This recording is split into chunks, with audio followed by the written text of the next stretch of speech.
Once upon a time, a long time ago, in a place far away called Ethiopia, there was a girl.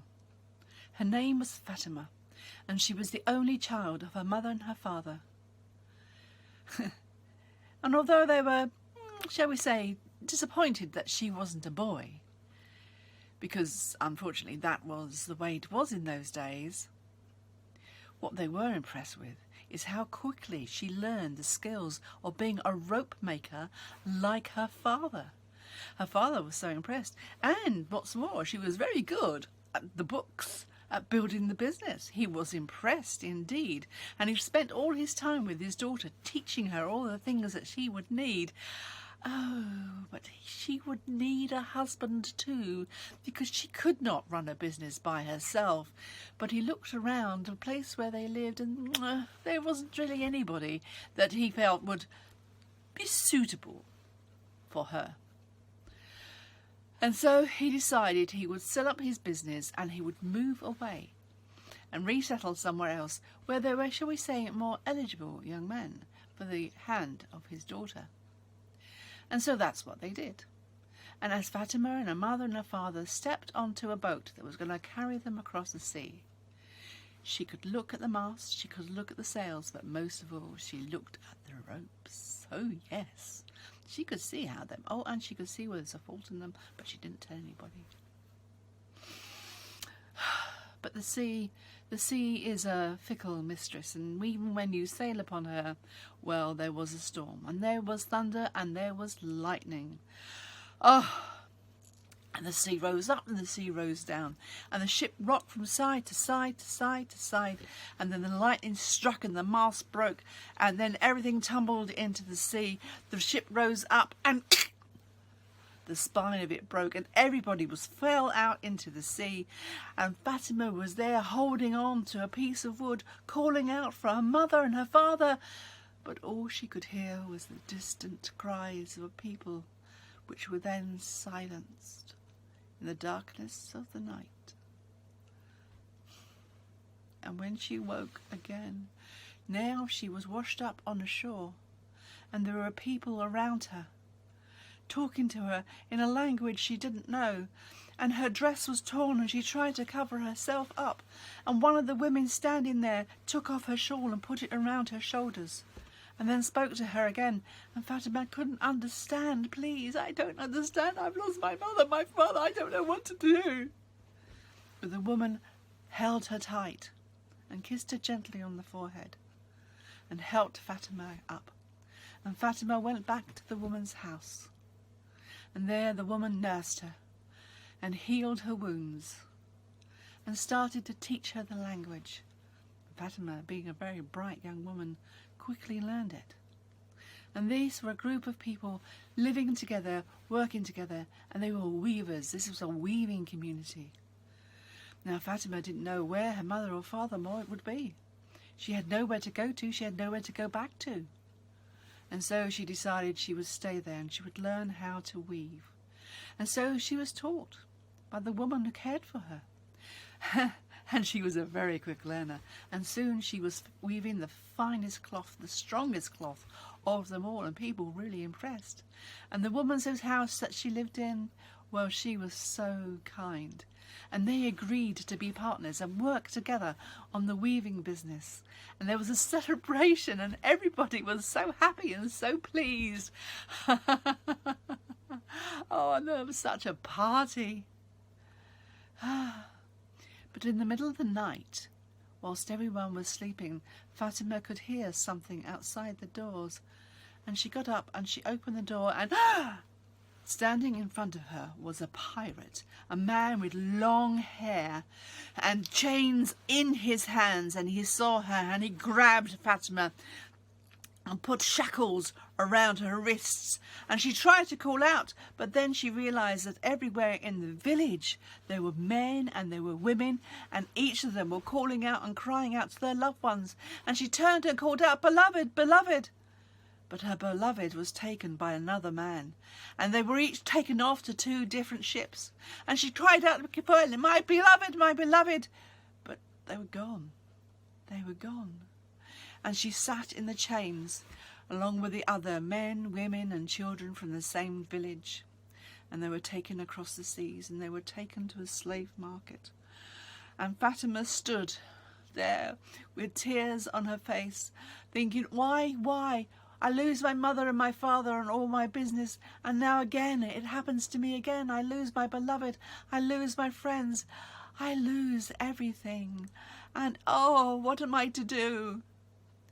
And she was so sad and she was so depressed that nobody wanted to buy her. Nobody wanted to have a slave who looked so sullen. But one man, he was a merchant of making masts, and he was there to have slaves for his workshops. And he saw Fatima. He felt sorry for her, and he thought, well, my wife could do with a handmaiden. And so as well as the men that he bought, he also bought Fatima. And she sat next to him on the cart, and the men walked behind with the shackles on their arms until they came to the place where he lived. And then he got off the cart, and his wife came out, and he said, "This one I have for you." And he took the other men into the workshop, and they were chained to the benches there where they would work.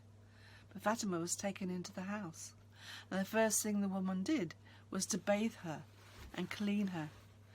And Fatima, well, she knew that this was going to be a life now of slavery, a life where she had no liberty. But this woman seemed kind. Well, when you take someone's liberty away from them, when they have no choice whether they can work, when they are under the woman fancy of someone who is an overseer, women will take any chance they can to win back their liberty. And the slaves had been taught how to make masts, because of course that was his business. Oh, but they didn't do a very good job, and he was very cross and he was very angry. And he whipped them, and when he whipped them, well, that was too much, and they set fire to the place, and they escaped and ran to the four winds. And as the flames were burning, the merchant looked at it, and he wept, and he knew his business was gone. And he turned to Fatima, and he said, "You might as well go too. We do not have anything." But Fatima, her life had changed so much twice. She had nowhere to go, no one to look for. And so she cried out, "Wait, you can do something. You can build again." And he said, "How can I possibly do that?" "Teach me how to make your mast. Teach your wife how to make the masts. Between the three of us, we can build your business up and have the finest mast. And then you can employ people, because with payment and value comes loyalty." And he looked at those she had, and then he thought, I have nothing to lose, but I cannot ask my wife. And his wife said, "Why not? If it will get us going again, let's do it." Fatima's right. And so the three of them, he taught them how to make masts, and he taught them how to make the finest masts. And when they had the money, then he had men to work as well.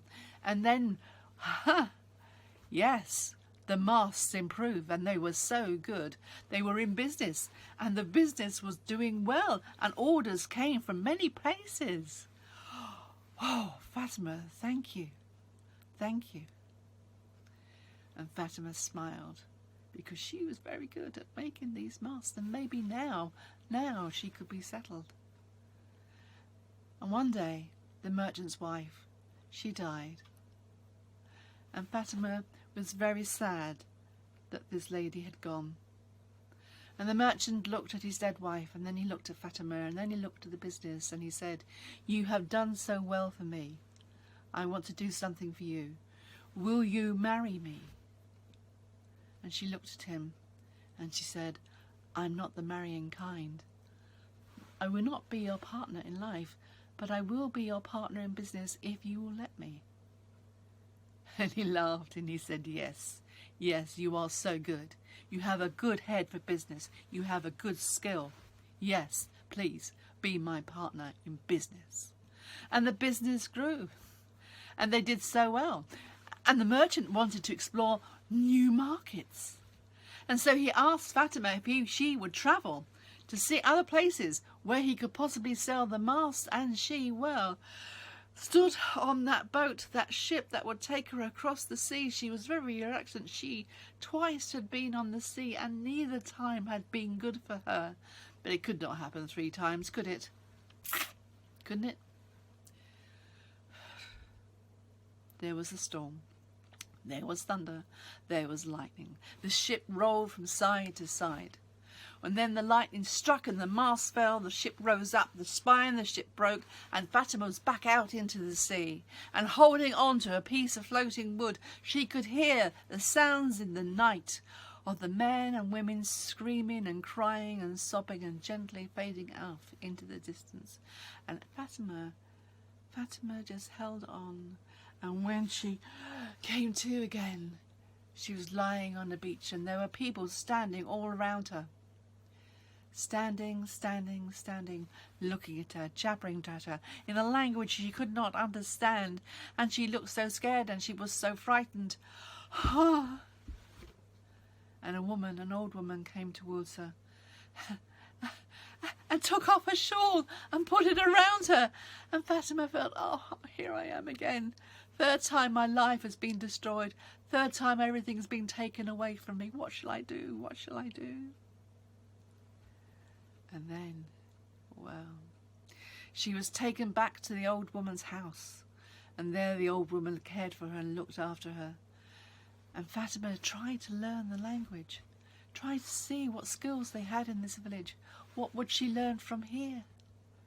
But then a man in armour rode into the village, and he called out left, right and centre, and the villagers all turned around, and they all pointed to the old woman's house. And the old woman stood there, and she spoke to the man, and she held her head high, and then she gestured, please come. And Fatima went forward, and the soldier looked at her, the warrior looked at her, the man looked at her, and he reached down and took her hand, and then he looked at her very dark skin as it looked against his very pale hands. Yes. And so Fatima, she sat on a cart, and a man drove her behind the warrior, who walked his horse all the way back into the depths of the country. Further and further inland they went, until they came to a great city. And Fatima was astonished. She had never seen anything so great. And the buildings were high, much higher than she'd seen before, and they were painted all in red with little gold elements and such fine detail, and the turning of the roofs and towers. It was amazing. But then they stopped in front of a big building, and there were steps leading up to the building, and Fatima thought to herself, well, at least I seem to be going into the front door. I'm not going round the back where I would be if I was going to be a slave. So she followed the man up, and there were loads of people standing there, great crowds of them, peering and looking at her. And she came through, and they started looking and whispering to each other. And as she came into the grand room, there at the far end there was a man on a throne, and as she walked up towards him, the crowds just fell away. And then the man looked at her, the man on the throne, and he spoke, but she couldn't understand what he said.